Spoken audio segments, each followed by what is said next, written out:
Hindi ba ito hong uri ng gantong uri po ng mga nanunungkulan sa gobyerno? Sorry po, kasi talaga nakakapiko na po ito kasi ikaw mismo, ikaw na nakikinig ngayon sa aming programa na nagmamaneho, malamang nakaranas ka ng gantong pambubuli ng mga people in power na niyong lahat. Anak ka ng po! Sa mga motorista ngayon na bumabiyahe, meron ba diyang o baka siguro gantong oras baka tulog pa itong mga nagpapanggap na mga VIPs daw. May panibago pong issue. Pag-usapan natin yan, kasi ako nung Friday din, nagulat na lamang, meron na namang dalawang haggard na bigla na naman pong pa-ekis-ekis. At meron dalawang high-ace na kulay puti na para bagang ano bang gusto? Hari ng kalsada. Di ba? Ang kapal yung mukha niyo! After that, sa may bandang papunta na po ng, alam niyo itong Crocodile Park? Anong Crocodile Park? Wala namang Crocodile Park dito sa Maynila. Saan yan? Alam ko sa Davao meron, di ba? Davao IBP Road. Saan? IBP Road. IBP Road. May Crocodile Park na doon? Hindi ko pa napupuntahan yan. Meron na naman pong, talaga naman. Siguro mamaya pag-usapan natin to. Kailan ba kayo titigil sa kayabangan nyo? Diba? Mga feeling is facial. Feeling sila lang ang anak ng Diyos, bawal ma-traffic. May sinampal daw po. Sabi nung isang multi-cab driver, sinaktan daw siya nitong bodyguard driver ng isang undersecretary ng DOTR. Mamaya pag-uusapan po natin na masinsinan yan Tingnan po natin kung saan hahantong itong isyong ito. Sobra na. Sa gitna mga kapatid ng usapin po ng mga korap sa gobyerno, may mga ganyang pang pagkayayabang. Hindi ba? Para bagang, ano ba meron kayo? At kinakailangan namin tumabi para sa inyo. Bawal nga nila ma-experience ang traffic. Ang aga-aga. Ano ba? Bawal silang mabuyo katulad mamaya, natin. Papalabas natin yung viral na video na sinasabi, VIP ito sakay ko. Bakit naging VIP yan? Sakay mo, visit. Diba? Oo. Alam mo? Paano naging VIP yan? Sakay mo na yan. Sige, ako pag sa akin sinabi yan, VIP itong sakay ko eh. VIP sakay mo? Patingin. Selfie ako. Baka ako. matampal ka rin. Ha? Ay, naku, bago niya ako tampalin, uunahan ko siyang tampalin. Sandali. Ikaw Ay, sorry, mauulong. marahas. Oo, mahirap Sandali muna. yan. Kaya nga po, sa mga panahong ito, ang dami kayang OA, di ba? Ang daming OA. Mga kapatid, sa oras nga po na 8:45 na in the morning, ano itong pangyayaring ito na kung saan po naman muli, ang ating atensyon ay natawag dahil nga po sa matagal na po itong issue. Kayo ho sa mga nagmamaneho ngayon sa amang pong panig sa Metro Manila o maging sa ibang mga lugar, kayo ba'y nakakaranas po ng pambubuli, ito hong pagyayabang ng ilang pong mga sinasabing entitled na mga taong gobyerno o mga kapamilya po nila na ako ho nung Friday lang din habang ikay tahimik lamang at nagtitiis na bunuin mo itong traffic sa may bandang SM Mega Mall papunta po ng norte, galing ka ng Shaw Boulevard, natitiis ka lang naman. Maya-maya may babalya sa'yo na mga dihagad na naman po at pagkatapos mga kapatid, kuminsan talaga namang parang nakakadagdag ng insulto sa atin, natitignan ka pa nung hagad ang sama-sama ng tingin sa iyo at patatabihin ka. At may dadaan either high Asian o kaya suburban, mga mamahali, magagarang sasakyan at pagkatapos sila po'y pa-ekis-ekis na para bagang sila po'y mga hari na kailangan natin magbigay galang sa kanila. So ngayon may panibagong pangyayari na naman na lalo pa hong nagbigay sa atin ng gigil dito po sa mga mayayabang na opisyal ng gobyerno. Ano ito, girl, na balitang ito? Eto nga po mga kapatid, nitong nakaraang Miyerkules, meron pong nag-viral na video sa social media. At ito nga daw pong video na ito na makikita natin na may pagtatalo dyan po sa may Katipunan Avenue sa Quezon City. Isang driver at security escort po ito ni DOTR Undersecretary Ricky Alfonso. Inaakusahan po ng pananakit sa isang motorista na nangyari nga po sa away trapiko dyan sa may Katipunan. Sa video po mga kapatid, maririnig po ang isa sa mga kasama nitong si Undersecretary Alfonso na nagbabanta doon sa isang driver. Sinasabi pa niya, parang may sinasabi doon na pwede maapektuhan yung lisensya mo and all that. Ayon pa sa kanila, dito po sa side ni na Yusek, ito daw multi-cab driver na ito, sumisingit-singit kasi sa trapiko, kaya daw nalagay sa alanganin ang VIP na sakay ng kanilang sasakyan. And the VIP na tinutukoy ay si Yusek Alfonso. Pero naninindigan po yung isang driver sa kabilang panig. Ang sinasabi niya, sa harap mismo ng dalawang MMDA traffic enforcers, sinabi niya, sinuntok siya. Sabi, bakit niyo ako sinaktan? Sinaktan niyo ako eh. Yun po ang sinasabi doon sa video. Yun ang sinisigaw nitong multi-cab driver na ito. Bukod po sa insidente ng pananakit, mga kapatid, ang pumukaw sa atensyon ng netizens natin ay yung protocol license plate natin na nakakabit dito po sa Lexus SUV ni Alfonso. Yun ang isa rin sa napansin nila. Uy, naka-number 10 ninyo yung plate. itsura, mga kapatid, itong itsura nitong multicab na sinasabi daw po na kumbaga nang gigit-git sa kanila. Mawalang galang lang po. Hindi sa minamaliit mo yung taong nagmamaneho nito. Pero sino naman po yung taong ito? Meron na pong blinker pa ito at may wangwang. Maliban sa kanyang mamahalin po na Lexus na SUV. Hindi ba? Sa puntong ito, mga kapatid, kaya nga po itong si Acting Secretary Lopez napilitan po na mag-press con, magpaliwanag dito po sa pangyayaring ito. Ngayon, ang ating hinihingi, mamaya din po makakapanayam natin, hopefully itong isang taga-DOTR para ho sa kaukulang paliwanag dito. Anong kakaharapin nitong nagmamaneho? Ito ba'y mukhang bodyguard din yata ito. Itong sinasabi na VIP. Escort driver, parang gano'n. Opo. At anong kakaharapin nung nagmamaneho? Ano pong kakaharapin nung may-ari ng auto na gumamit ng protocol plate na number 10 at mismo yung sakay nito na official ng DOTR? Alam niyo ho, sa panahon ngayon na ang taong bayan ay gigil sa korupsyon na nangyayari sa bayan na ito, sa mga taong gobyerno, hindi naman po lahat na mga sangkot sa iskandalong ito. Hindi ba dagdag sampal sa atin lahat ito? Insulto? Di ba? Bakit ka ba naging VIP, sir? Ipinapangalanda ka ng driver mo na VIP ka. Ano ba meron ka? Para katawagin na VIP, Undersecretary for Special Concerns. Ano yon? Ang balita ko sa DOTR, wala ka naman trabaho. Mismo sa DOTR na special concern, ano yon? Undersecretary for Special Concern. Anong special concern? O meron ka lang special na kapit sa mga nakaupo ngayon o nakamalapit-lapit sa nakaupo sa Malacanang?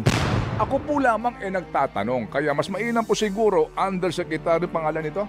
Ricky Alfonso. Sir, baka pwede si ka Sir namin Ricky. makapanayam para po sa inyong panig. Maganda yan. Kasi alangan naman po na ang magsasalita in your behalf is the acting secretary.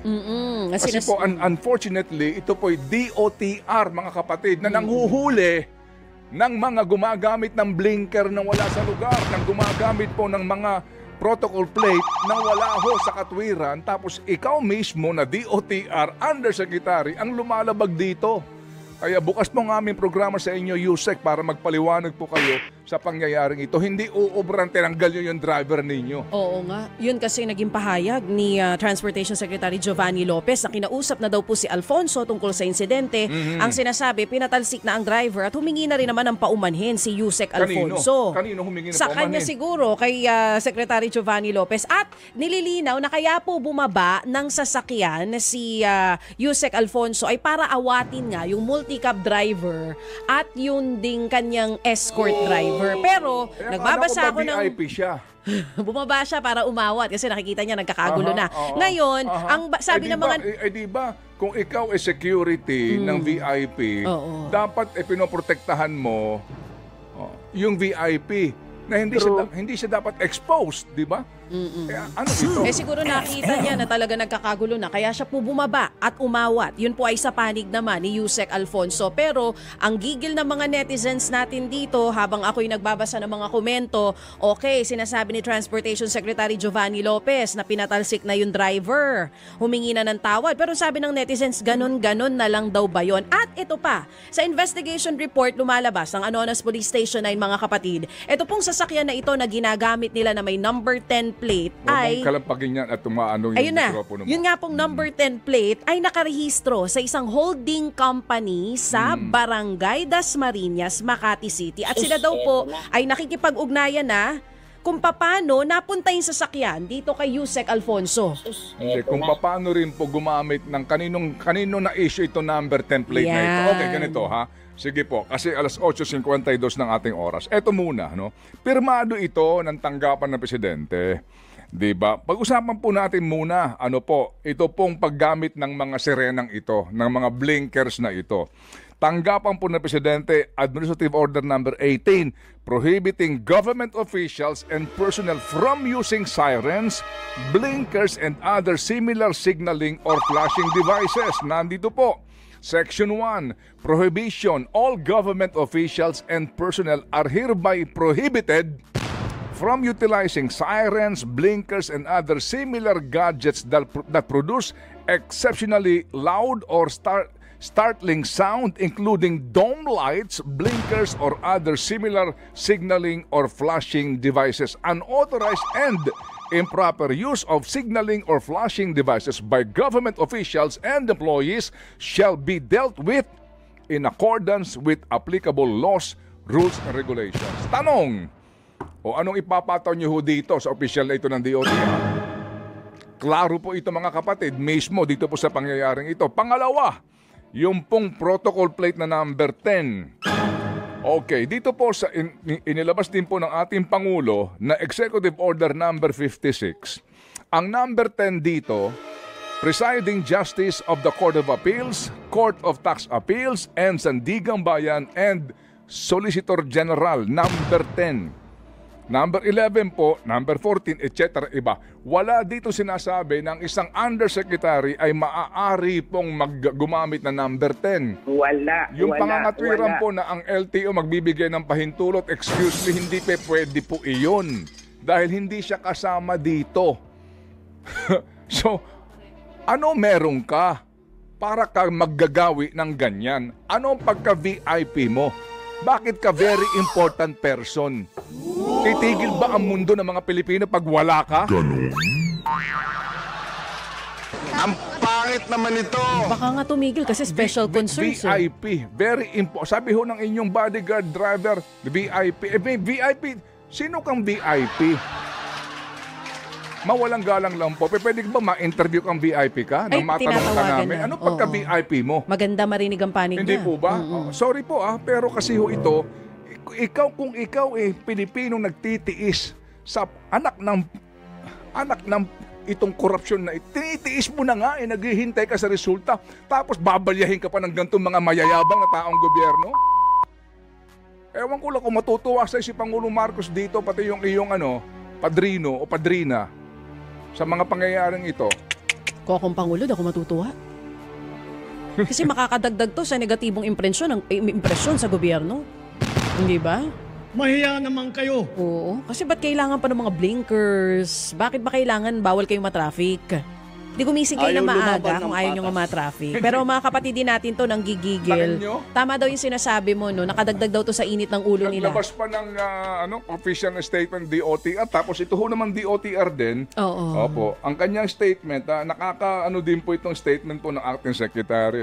Meron siyang Sabi niya bagong dito, nilabas. Acting Transportation Secretary Giovanni Lopez on Monday ordered the revocation of authority to use protocol license plates Yan. issued to DOTR officials. So, ibig sabihin, meron din. Okay? This is to prevent the misuse and abuse in using special government license plates. Tapos daw po, magkaroon daw po ng inventaryo sa lahat ng mga binigyan po. Ay, Panginoon Diyos. Di ba itong mga taong ito talaga hong nakakadagdag sa sakit ng kalooban natin Di po ba? VIP. Sabi nung nag-comment dito ha, basahin ko lang. Ibig sabihin daw, very irritating person. Oh, kasi nga naman, di ba, kung ikaw nagtitiis ka sa traffic, tapos makakakita ka ng mga ganitong sasakyan na tila baga parang sila nga lang ang anak ng Diyos, di ka ba maiirita? Ikaw yung nahihirapan sa trabaho, araw-araw sinusuong mo yung traffic, tapos sila, bawal ma-traffic. Sila pag dumaan, parang mga hari at reyna. Sinasabi ko nga sa inyo, pag nakakasabay ako ng ganyan, hindi ako tumatabi. Wala akong pake sa inyo, hindi ako tatabi, dito lang ako. Kayo mag-adjust sa akin. Sabihin nyo ng sabihin nyo ng mayabang ako, mainit ang ulo ko. Aba, pare-pareho tayo dito. Na nagbabayad kami ng tax, kayo ba? So kung nahihirapan kami sa traffic, kayo din, mahirapan din kayo. Mas dapat ngang maramdaman nyo yun lalo eh. At ang malaking insulto dito kay OIC Secretary Lopez, kay Banoy Lopez. Oo, kay Sec Banoy. Ay yung kanyang order sa mga taga-DOTR. Sabi niya, mga official, mag-commute kayo. Oo nga. Yun, kung maalala ho ninyo, mag-commute kayo. Nang sa ganon, maalaman ninyo ang damdamin, ang karanasan ng pangkaraniwang Pilipino. Oo. Yun ang kanyang order, di ba? Oo. Kaya pinagko-commute niya. Pati nga siya nag-commute eh. Kaya niya napag-alaman at naramdaman at nasaksihan ang hirap mag-commute galing Commonwealth. Hindi ba? Hindi ka siya makasakay. No? Makasakay ng bus, git-gita na po ang loob ng bus. Sabi nga niya, halos magkapalit na sila ng mga mukha ng mga pasahero. Oo. At pagkatapos ngayon, sa halip na mag-commute, ito pong ating nararanasan. Hindi ba ito hong uri ng gantong uri po ng mga nanunungkulan sa gobyerno? Sorry po kasi talaga nakakapiko na po ito kasi ikaw mismo, ikaw na nakikinig ngayon sa aming programa na nagmamaneho, malamang nakaranas ka ng gantong pambubuli ng mga people in power na niyong lahat. Anak ka ng